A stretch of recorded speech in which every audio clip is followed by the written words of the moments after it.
आप सबको मेरा खसूसी सलाम है, सलाम। वहां रोटी का क्या रेट है बताओ? रोटी कितने की मिलती है? 20 रुपए की। मेरे जमाने में कितने की थी? 4 रुपए की। इसलिए मुझे निकाला, इसलिए मेरी छुट्टी कराई, इसलिए कि जनाब नवाज शरीफ जो है वो उसने अपने बेटे से तनख्वाह नहीं ली, लिहाजा फारिग वजारत उज़्मा से खारिज कर दिया।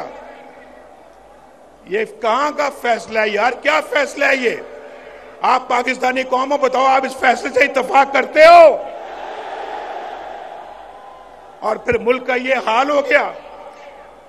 मुल्क आज बर्बादियों की हद तक चला गया, बर्बादियों की हद को छूकर अब वापस आएगा इंशाअल्लाह, वापस आएगा, लाएंगे वापस इंशाअल्लाह इसको हम।